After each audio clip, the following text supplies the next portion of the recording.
The automatic doors of Super Save hissed open as I trudged inside, work boots still crusted with dried concrete from the job site.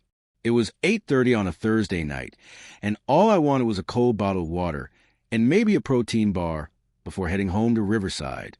The fluorescent lights hummed overhead, casting that sickly greenish tint that made everyone look half dead.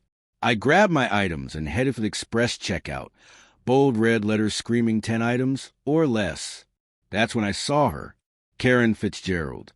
She was parked at the express register with a cart so overstuffed it looked like she was stocking a bunker for the end of the world. The cashier, a nervous teenager with a name tag that read Tyler, was doing his best to explain the rule without setting her off. He didn't stand a chance. Karen's voice cut through the store like a bullhorn. According to her, her time was infinitely more valuable than anyone else's, and rules were just suggestions for ordinary people.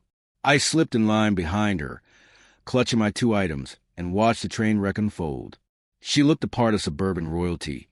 Salon blonde hair that probably cost as much as my truck payment, designer sunglasses perched on her head even though it was nighttime, and a pristine tennis outfit that had never seen a racket.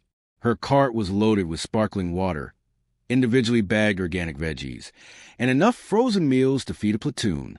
Tyler tried again to gently remind her about the express lane, but she cut him off, announcing loudly that she was a Platinum Rewards member who'd been shopping there for 15 years. That, apparently, gave her divine authority to use whichever register she pleased.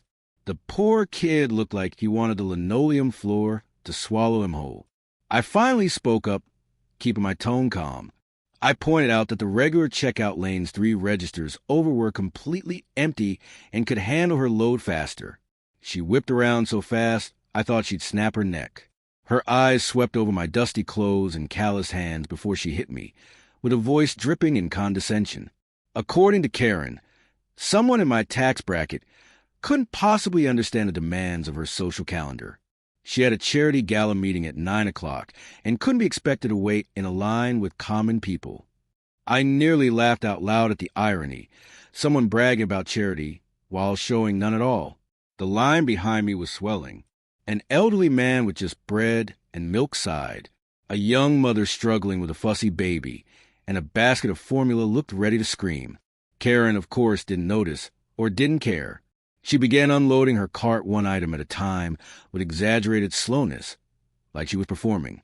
When Tyler timidly suggested again that she switch lanes, she demanded a manager, accusing him of discrimination and threatening to have him fired. Her voice hit a pitch sharp enough to etch glass. Then she crossed the line. Her eyes landed on my water bottle and protein bar resting on the belt. With a dramatic sweep of her arm, she knocked them to the floor. The bottle rolled under the candy rack. She smirked and announced that if I was in such a rush, I should have come earlier. Besides, construction workers like me get paid by the hour anyway. So what's the difference? The store went dead silent. Even the background music seemed to freeze. Tyler's jaw dropped. The old man muttered something about shame being extinct. The young mom had her phone out, recording every second. I bent to pick up my things, keeping my temper in check though my blood was boiling. Before I could say a word, Tyler snatched the store intercom with trembling hands. His voice cracked as he called for a manager. Karen's smirk widened. She looked convinced that reinforcements would side with her. She loudly reminded everyone within earshot that she personally knew the district manager and would be filing a complaint. That's when Janet arrived. Mid-40s, sharp eyes, no-nonsense demeanor, the kind of manager who had clearly spent years defusing customer meltdowns. One look at the overflowing cart clogging the express lane, the line of simmering customers, and Karen's posture told her everything she needed to know. Janet didn't flinch. She calmly asked Karen to move her cart to a regular checkout lane. Karen's response? Demanding Janet's employee ID number and threatening to sue the store for harassment. According to her, this was all part of a conspiracy to humiliate her because she drove a luxury car and the staff was obviously jealous of her success. Janet's face stayed neutral, though I caught the faint tightening of her jaw. Then came the best twist of the night. Janet pulled out her phone and called security. Within minutes, 2 uniformed guards arrived and started wheeling Karen's overloaded cart away from the express lane. Karen shrieked like a banshee, accusing them of theft and assault, but they kept moving steadily toward customer service. Janet explained, cool as ever, that Karen would not be making any purchases that evening. That was the breaking point. The entire line erupted into chatter. Everyone had their own Karen story. The old man behind me recalled how she once forced an employee to haul her bags through a thunderstorm while she strolled under an umbrella. The young mom chimed in, saying Karen had complained about her baby crying in the store the month before. Karen's face flushed a deep purple as she realized the crowd was united against her. She whipped out her phone, threatening to call corporate, the local news, and her lawyer all at once. Janet didn't blink. She informed Karen that the security footage clearly showed her knocking my items to the floor, a move that could easily be considered assault.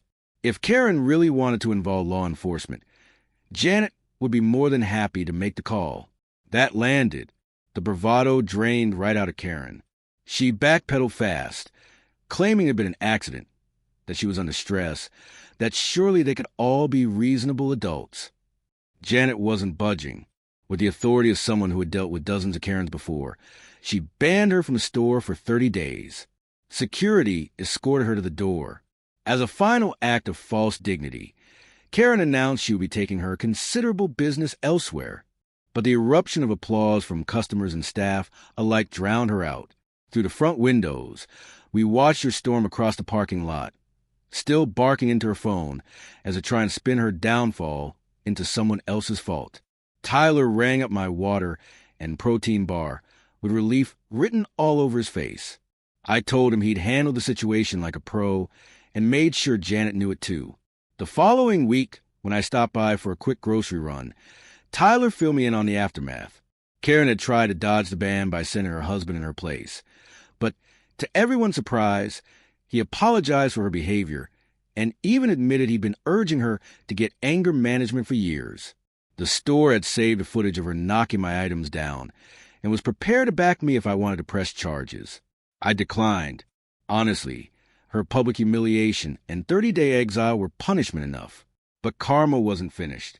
One of the customers who filmed the meltdown happened to sit on the board of the very charity whose gala Karen had been bragging about. The video made its way to the directors, who were horrified. They convened an emergency meeting, and by the end of it, Karen Fitzgerald was stripped of her role as gala chair. The letter, later posted to the community Facebook page, was brutal in its politeness. It stated her behavior was inconsistent with the values of compassion, humility, and respect, and that she was banned from attending the event altogether. Months of planning, gone in a single evening at the Super Save.